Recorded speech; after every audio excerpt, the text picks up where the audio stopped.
All right, Elias, thank you for being here with me today. Thanks for having me. Akiva, right? That's it. That's it. Well, I want to get started. In your formative years, I think it's always interesting to talk about your influences in particular. I'm a huge fan of Nonpoint, obviously, but let's hear about how you grew up and some of your favorite influences growing up and how that got you into I music. was really inspired by a lot of the big voices, a lot of the harmony groups growing up when I was young. My parents were into classic rock and a lot of the yacht rock that is now on everyone's playlist library. Um, but a lot of the big voices when it comes to rock, I would say Zeppelin was in the house. The Beatles, Boston, Journey, a lot of the big stacked harmonies. So that's where you get a lot of the harmonies and that kind of stuff. I also grew up on hip hop, a lot of the hip hop. I grew up in South Florida. So, being from Fort Lauderdale, it was a big hip hop scene and a big, what was called freestyle at the time, which eventually turned into mixtapes. And then people were passing around things. There was a dude out of Atlanta called MC Shy D. There was Jam Pony Express down in South Florida, which eventually, Two Live Crew actually spawned out of that whole scene down there. Oh, And no way. yeah, so a lot of my hook factor comes from a lot of the hip hop stuff that I loved growing up on. And then in high school, I got a lot of formal training. I went to a performing arts high school. End of my junior year, I shifted majors into theater and to performing arts. So I started learning how to use my voice properly and protecting it. And then around that time, I was still kind of a pop hip hop kid, and then I got kind of exposed through meeting Rob and meeting some of the dudes in the band before I even joined. It really wasn't even, yeah, it was the band before I joined. Um, you know, Rob was like, "Hey, check this band out, check this band out, check this band out," and he was handing me a bunch of stuff. And at the time, it was new metal. New metal was coming up, and Rage Against the Machine was something that was familiar to me. It was obviously on pop radio too, so I picked up on a lot of it that way. And then I started getting into Metallica and getting into like I said, I came in late. So my influences were really song based and structured around that, and what my voice could do and what was fun for me doing. Fantastic. Well, that's exactly what I want to touch on. I mean, as you probably are aware, new metal has been making a huge comeback recently, kind of in the cultural sphere as it pertains to fashion and, of course, social media culture. But my question for you is what was it like during that time, that iconic time and place where new metal was just exploding, speaking to perhaps the late 90s and early 2000s? It was really weird. It was a double edged sword. It was like, I think it's like everything when it first comes in, it's hated. Everybody hated it. On the outside, everyone hated it because on the inside, it was so much fucking fun. We were Yeah. having an absolute blast. We were playing with our fashion. It wasn't so just, you know, what it was then was colors and looseness and statements on your t-shirt, those kind of things, where now that's what's kind of coming back, where saying a statement on your t-shirt with somebody as iconic as Kylie Jenner, where she throws on a Metallica T-shirt, and it's she does she listen to I don't fucking know if she listens to Metallica, but the point is that she's trying to make a statement with her chest, and that's what we used to say a lot, and from that new metal time where we were very bold and out and in your face and saying really crazy shit. It wasn't very welcomed, but then you look back, grunge was stomping on hair metal and everybody hated grunge. And when hair metal came out, everybody hated fucking hair metal. So, disco, everything gets its chance to be in the spotlight of the hate. And the internet just kind of magnified it because it was so hot, and it's basically what everybody was doing at the time. Absolutely. So, speaking some more to that, just about that confluence of genres, especially, rap and metal, um, at the core of it, what would be your stylistic inspiration going into that? So, you've started Nonpoint at that point, and you're saying to yourself, how do I just amplify my own personal attitude towards my music? What is your thought process? I would love to hear more. I I really try to do everything that my voice can do. I'm definitely part of the group of people that loves to write Mm, music, that really loves to write. I love to perform. If you've been to our shows, it's not something that I take lightly. That hour every single day is the most important hour, and I wait for that hour all day long.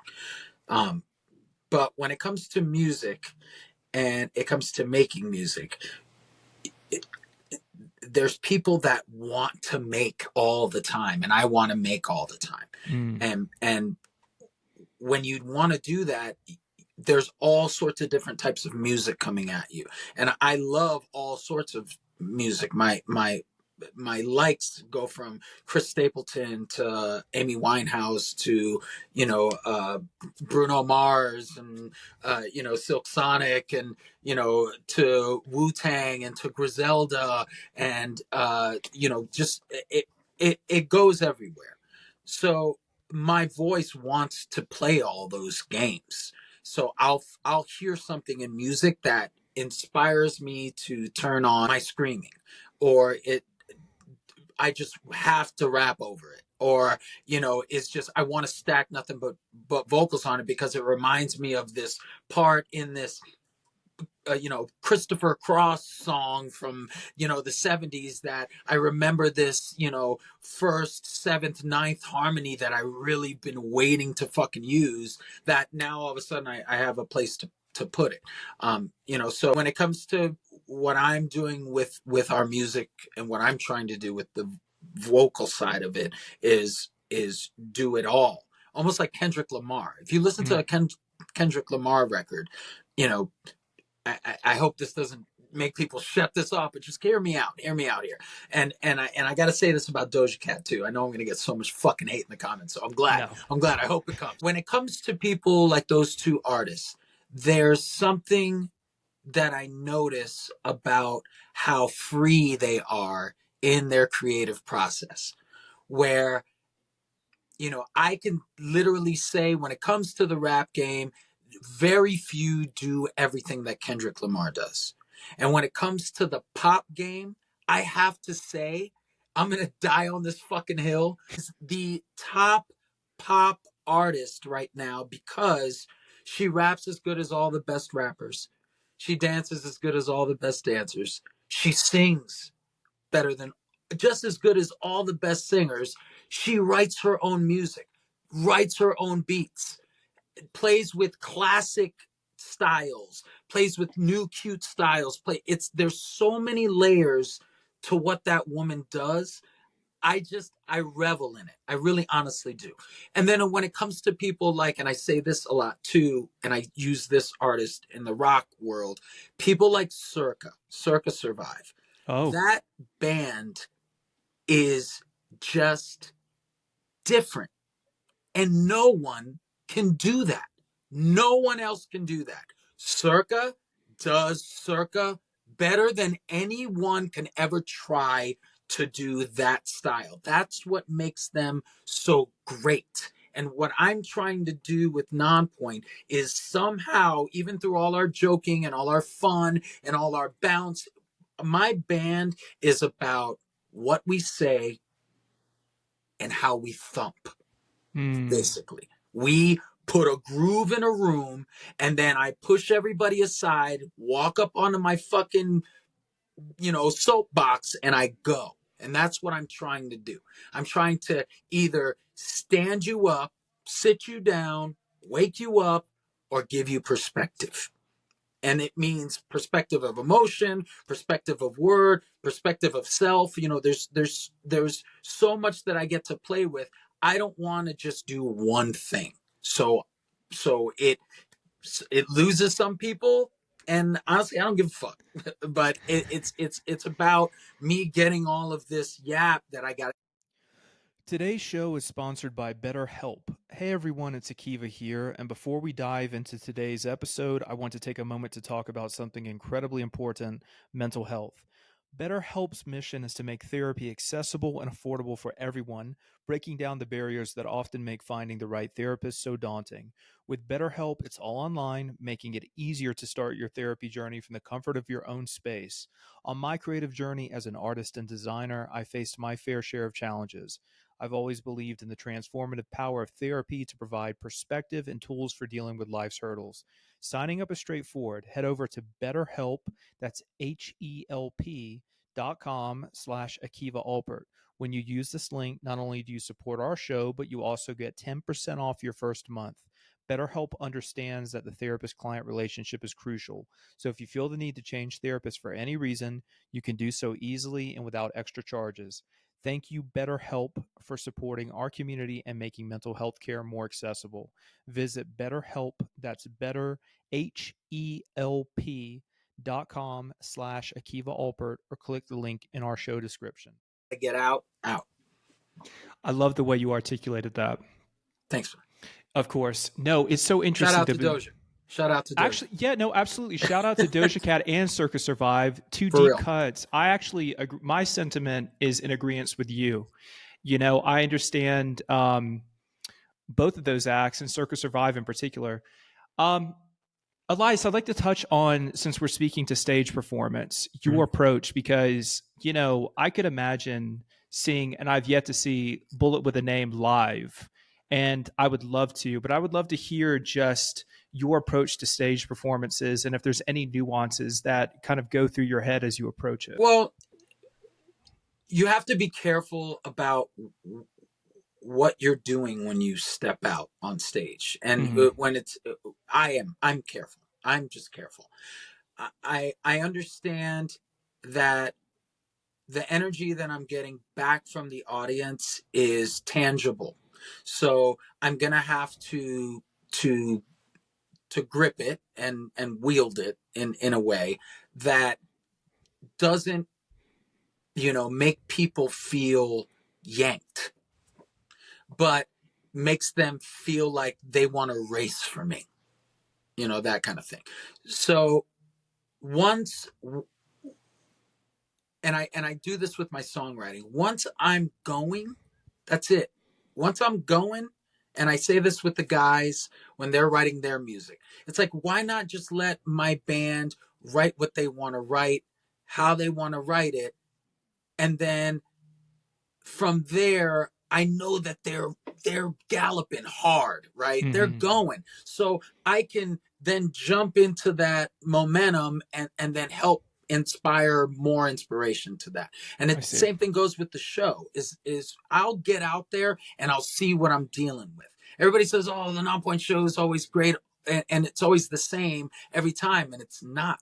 It never is for me. It never is, because every audience is absolutely fucking different. So that's where, for the lack of a better example, sales comes into it. And I walk out on stage and I see what's in front of me. And if I see that the audience is already on 10, I jump to 10. It's easy. I'm a 10 kind of guy, so I can get to 10. Very easy. But if I walk out, new crowd, they're on a 3, I'll hit a 6 out of the box to get them. And then, but in 16 bars, I'm going to be at 10, because in those first 16 bars, that 6 is going to do something to them that's going to make them go, oh shit, this guy's not fucking around. We're here. I get to play around too. And that comes with song choice. That comes with, like I said, knowing your environment. Like the Million Watts tour, this last tour, some of my members can be reluctant to open with new music. And I understand why. We have a vast catalog. People have been waiting months to see that song. So when it comes out and it's memorable uh, and familiar, it's easy. It's easy. I don't give a fuck about easy. I'm okay with creating a start and then pulling them to that, expecting new music from us as a first song. And that's what we did with this Million Watts tour. We named the tour that, and then we came out to that fucking song. So when it started, even though it starts with this clap stomp kind of thing, it during that clap stomp, people were getting so worked up that they were like, "Woo!" You could hear the screams every once in a while, and you could see it. And then when it hit, the place erupted. So it didn't matter whether or not it was familiar for everybody. It was what the music was doing, and we can rest assured on that, knowing that we did the work in the song crafting to create that kind of experience in the live I setting. see. I see. So let's speak a little bit more to, in that case, the musical evolution, because as you mentioned, you guys have had a very long career. I'd love to hear, kind of, in your words, the musical evolution of Nonpoint as you see it. I'm in the playground stage. I want Mm, to do, like I said, I want to do everything. We have over 178, 79 songs yeah. published. That's published. So that's a lot of records. I'm Yeah. on 10. So this is you know, this is the part where, I still have my voice. I still have fun. So I'm gonna I these last EPs I think said it the best, and we did a lot of testing with those EPs. We said we were gonna do testing with those EPs, Hmm. with songs like Paper Tigers, which we wanted to see what that straightforward fuck you kind of song, where it was no holds barred, what kind of reaction it was gonna get out of our fans, and how fun it would be for us. So we wrote it, we recorded it, we put it out on tour, and it's a Nonpoint song. It's just like Mind Trip or any of the other songs from back in the day that you go, oh yeah, but that's that one that's different for Nonpoint. And what I found from our fans and from asking our fans, that they expect a Nonpoint record, even though it's one body of work, that they don't know what the next song is going to do. They Mm. never know what the next song is going to do. And that's exciting to me, because I don't want to be predictable. But if you close your eyes and you hit play, anybody will tell you that's a Nonpoint song. And that means I'm doing my job. Staying unique and creating a lane, I hope. Absolutely. Let's shift gears briefly. I'd like to talk to you about fashion, Mhm. and not just in the sense of brands, but certainly in the sense of overall aesthetic. Because again, I think new metal fashion is so iconic, Mhm. more relevant now than ever, as I'd mentioned before. And I would just like to hear you opine on that a little bit, if you have any thoughts at all. Um, you know, I'm I'm surprised that the Jenko look is coming back. I really am. I really am. I thought that was one that was going to die, but what I've realized is of course it's not going to die, because it's the new bell bottom. And the bell bottom just turned from the bell bottom in the 70s to the boot fit in the 80s and the 90s. And then from the 90s, since boot fit was there, it just turned into exaggerated wider bottoms, and it just kept getting wider and wider and wider. So the wider it was, the bigger the pockets. I remember being able to put an entire, like I forget what the gaming system was, like a PS Vita in my back pocket, just Yeah. slips right in, the whole thing went in my back. So, parachute pants, like very thin, parachutey, bright yellow pants that I wore in the Mind Trip video. Mikey from Cold Chamber, that we just did a run with, we were talking about the fashion, and I pull up this shirt that he wore, and I don't remember. It's very iconic. It's this. It's just sleeves. It's just sleeves, just the sleeves, and then the collar, and it's somehow attached. It's the collar and the sleeves, and then like this much. And I was like, dude, how did you even put that on? And he goes, oh shit, man, that shirt was like $4,000. I was like, Oh my what? god. Jesus Lord. So, you know, it, I'm seeing that it comes to what you like. All right. It comes down to what you like. And we're at the generation where the parents, the kids are finding the clothes in the parents' closet and Yeah. they're pulling them out because they're vintage Yeah. at this point. So, we're pushing 23 years that I met Rob 23 years ago, 24 years ago. Um, it's the fashion switches. It literally goes. My first record would be considered classic rock in about 2 years. So that Absolutely. the fashion's gonna do the same thing. When it comes to Nonpoint, Nonpoint was streetwear, and new Mm. metal was streetwear. We Mm. were about the hip hop feel because that's what the guys felt I was strong with. My patterns, my cadence, my delivery, and they were laying down grooves for me. So that's kind of what made Nonpoint Nonpoint. So the fashion matched that as opposed to what was on the other side, which was really at the time was just biker rock was the other side of it. Love the way you explained that. That's so important because, again, it felt like new metal, and in particular, of course, your contributions and Nonpoint's contributions as kind of progenitors of what we're seeing today. I keep referencing the past and the present because it's almost as if new metal is being recognized in a way it should have been. I think in the 2010s, people needed to not have abandoned it as much in lieu of other things and just said, wait a second, this is primed for the next evolution, and here we are. Yeah, So, and you gotta think it's hip hop is the highest selling.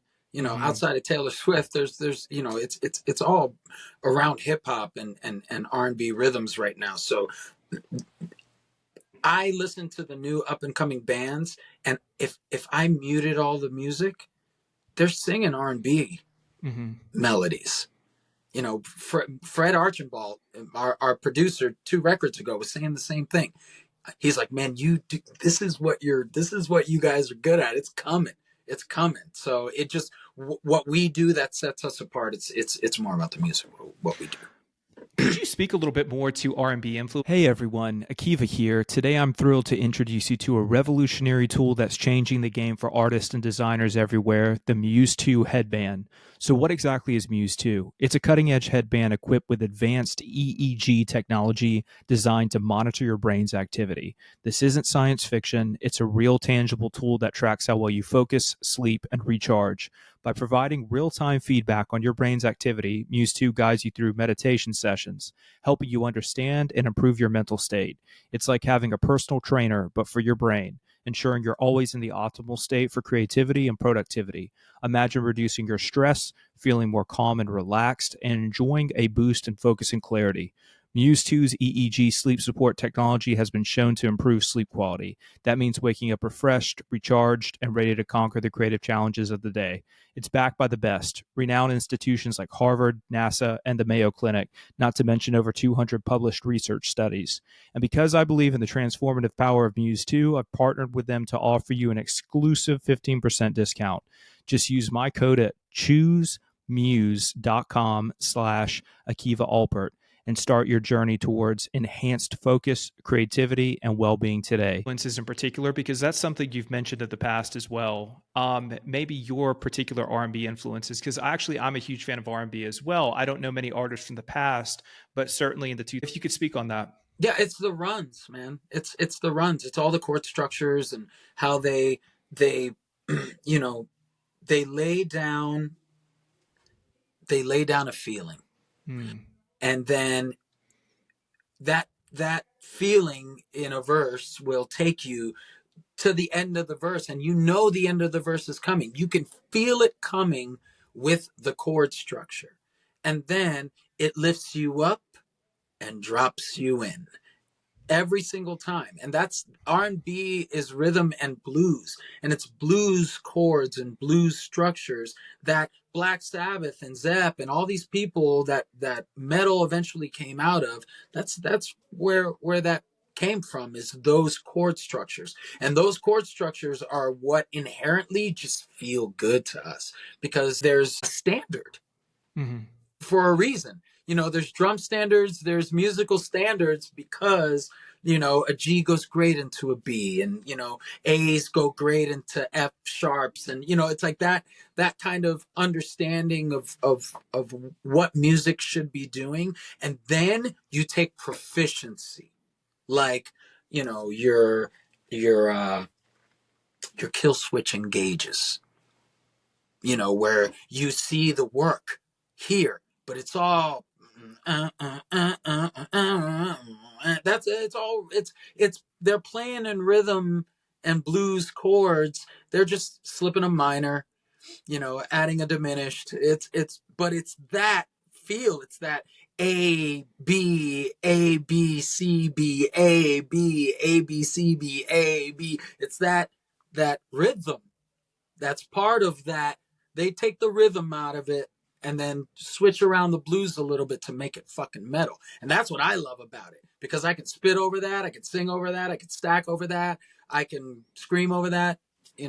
There's lots that you can do. So it's the people that know how to dance here, so that way people can dance here, and Mm-hmm. then the drums and the bass are what are fucking stomping you in the chest to make it hard. Absolutely. Let's speak in that case to Nonpoint shift, if we can, by going independent, starting your own record label, 361 degrees. I'd like to know what motivated the change and how that transition has been and that evolution. Timing was part of it. The pandemic happened, and everyone was sitting at home, so we had everybody had time, and we wanted to make a plan, and that plan took setting up. And at the time, we had a different vision than our label, parted ways amicably, and then really decided to take out the list of questions that we asked ourselves for 20 years across, managing and labels and agents and everything, and then try to find out if those answers were on the up and up.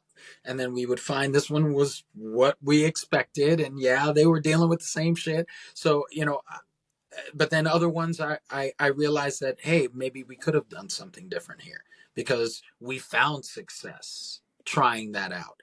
So the independence came with opportunity, and it came with purpose and with a plan.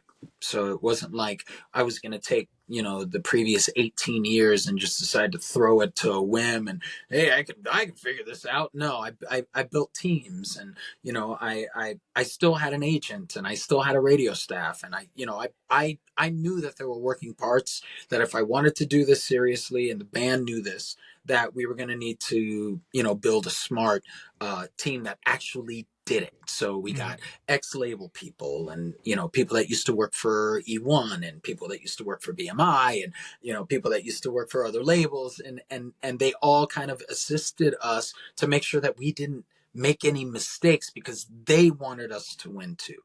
So I give shout out to all those people. You guys know who you are. I don't want to get anybody in trouble for helping us, but you guys all know who you are. Thank you so much for helping us get independent and telling us all the behind the scenes stuff to help us get where we are right now, because without you guys, wouldn't be here. Absolutely. Well, that gets us into a segue towards the future, which I think is the most crucial thing, right? Let's talk about the future. Let's talk about everything that you're willing to discuss as it pertains to new music, as it pertains to upcoming tours. I would love to hear all about it. Spring is going to happen with all of the Danny Wimmer festivals, and we're doing a run right now. It's just got confirmed. The announcement's going to come, I believe, tomorrow. So follow us, nonpoint.com, and follow us on all the socials for that. tour announcement is coming up. We're doing a run in summertime that we can't announce just yet, but that's going to be a great run together with some dear friends of ours. We're going to go overseas. That's also confirmed. So Europe, we're on our way. Finally, we're on our way this year. It is already confirmed. So we will see you soon. The announcement is coming. All these announcements are coming. So, but we're going to be doing a lot of touring, and we are currently writing. I have written quite a few lyrics. Today, we probably wrote the strongest piece of music so far. So today was a very exciting day. And so that should be coming before the end of the year too. I really believe so. Keep an ear to the ground. Well, fantastic. Well, Elias, I just want to say thank you for having this conversation with us today, me specifically, but it's been an absolute pleasure and, huge fan of Nonpoint. So it's been great. Of course, my pleasure.